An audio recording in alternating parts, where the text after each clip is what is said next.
होगा कि ज्ञान क्या है भाई जी, कैसा ज्ञान है ये।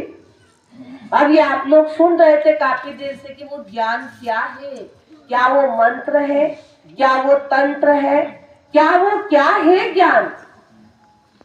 तो ज्ञानियों ने कहा कि कोटि नाम संसार में ताते मुक्ति न होए, आदि नाम जो गुप्त जपो मुझे बिरला कोई कोई। तेरा सतचित आनंद रूप कोई कोई जाने रे, उस गुप्त नाम को कोई कोई भक्त जानता होगा। आज हमारे मोहिनी मंडल में सिर्फ 5 प्यारे हैं जो गुरु गोविंद साहब के समय में थे, और या आज कलयुग में यही 5 प्यारे हमारे मोहिनी मंडल में खड़े हो गए। ना जाने ये 5 प्यारे कितना धूम मचाएंगे यहाँ मोहिनी मंडल में, और ना जाने कितने आसपास के गांव में मचाएगा होगा, ना जाने कितना सीतामढ़ी तक पहुंच जाएगा होगा, पुनौरा धाम तक, कोई पता नहीं। क्योंकि 5 प्यारे हैं वो कोई थोड़े नहीं, 1-2 कम भी नहीं है, 5 है बराबर। और वही जो है अपने गुरु गोविंद साहब के समय में भी थे। तो भाइयों बहनों, कहते मुझे कौन जानता है, मेरा भक्त जानता है, गैर मुझे नहीं जानता है। इसलिए भाइयों बहनों, क्यों हम नहीं जानने की कोशिश करें। गीता में भगवान कृष्ण महाराज करें कि मुझे तत्व से जानता है, वही मेरा सच्चा भक्त है। नहीं तो अर्जुन जी भी कहाँ पहचान रहे थे। ये पीछे वाले बात शुरू कर शोरगुल बंद कीजिए। ओ चाचा, ओ शोरगुल दोनों बंद कीजिए। क्योंकि बहुत देर हो गई, कहाँ तक बैठेगा, जी घबराने लगा होगा ना, बात करेगी ना। बोलिए आनंद कंद भगवान की जय। देखो करने का मतलब कि जो है भाइयों बहनों, पहचानना हो तो हम ऐसे डायरेक्ट नहीं पहचान पाएंगे महापुरुषों को। तो अभी आप लोग सुन रहे थे कि पहले जिज्ञासा होती है मन में। तो जब जिज्ञासा होती है ना, तो लोग क्या करता है कि तीर्थ करने चला जाता है, और क्या करेगा। जब तक पता नहीं होता ढूंढता है। जैसे एक मान लिया जाए, एक लड़की का हमें शादी सगाई करनी है, लड़का की सगाई करनी है, तो हम 10 जगह भटकते फिरते, वहां भी पसंद नहीं आ रहा, वहां हमारे पसंद आ गया पर वो लोग कोई जवाब नहीं दे रहा है, और वो कह रहे थे उतनी तारीख को आएंगे, पर वो तारीख भी निकल गई, तो बायना बना रहा फिर वो। तो हमारे को पसंद आ गया था पर वो नहीं आ रहा है, क्या पता क्या हुआ। तो हम कितने भटकते हैं, और जिसके बाद में फिर हमें रिश्ता मिल जाता है बहुत अच्छा। क्यों? क्योंकि वो तो रिश्ता तो पहले से ही था, पर हम भटक रहे थे। क्योंकि ऐसा सब एकदम सीधे सरलता से हो जाए ना, तो फिर तो किसी को कुछ भटकना ही नहीं पड़े, फिर तो कोई परेशानी नहीं होना पड़े। तो भाइयों बहनों, एक साधारण सी बात लेके मैं आपको बता रही हूँ कि ऐसे ही हम प्रभु को ढूंढते हैं, मंदिर में जाते हैं, पूजा कर लेते हैं। चलो सभी लोग पूजा कर रहे हैं तो हम भी पूजा कर लेते हैं। तीर्थ चले जाते हैं, तो कहा तीर्थ नाया एक फल, गंगा नाया तीर्थ गया एक फल, संत मिले फल 4, और सद्गुरु मिले तो अनेक फल, करत कबीर विचार।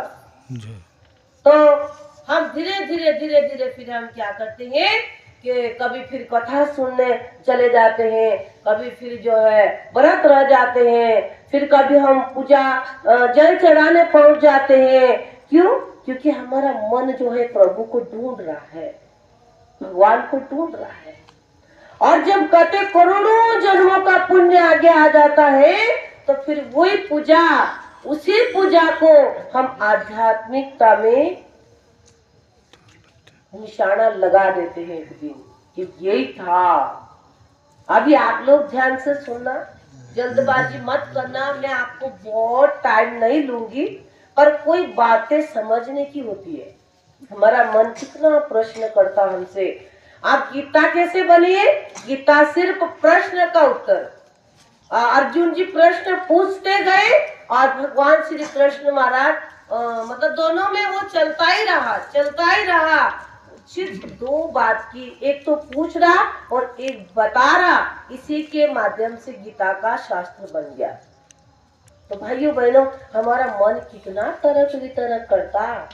माता पार्वती 108 जन्म तक भटक भटक करके कभी दक्ष का यज्ञ में पहुंची, तो कभी माँ जो है उनसे कोई बोले नहीं, तो माता पार्वती जो है, ज्ञान नहीं था, ज्ञान नहीं होने के कारण हमें क्रोध खा जाता है। अगर हमें ज्ञान नहीं होता तो हमें ईर्ष्या मार डालती है, आपस में ईर्ष्या देश हो जाते हैं, देवरानी जेठानी के बीच में ईर्ष्या आ जाती है।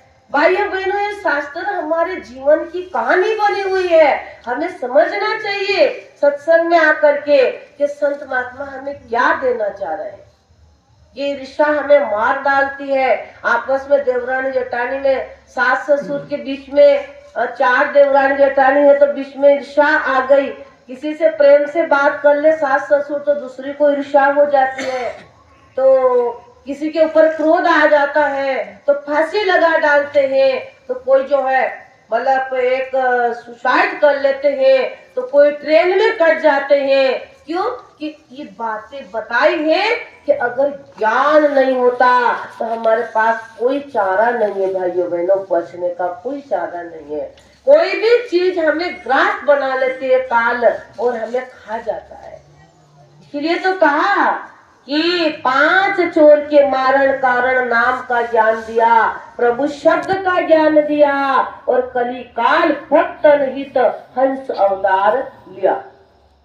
तो माता पार्वती पिताजी के घर में यज्ञ में क्षमा हो गई, वो गिर गई, आग में जल गई, भून गई कि क्या हुआ, अरे हमारा आदर नहीं हुआ, सम्मान नहीं हुआ, और ऐसी छोटी बातों के लिए भी पूरा पूरा वेद बन गया।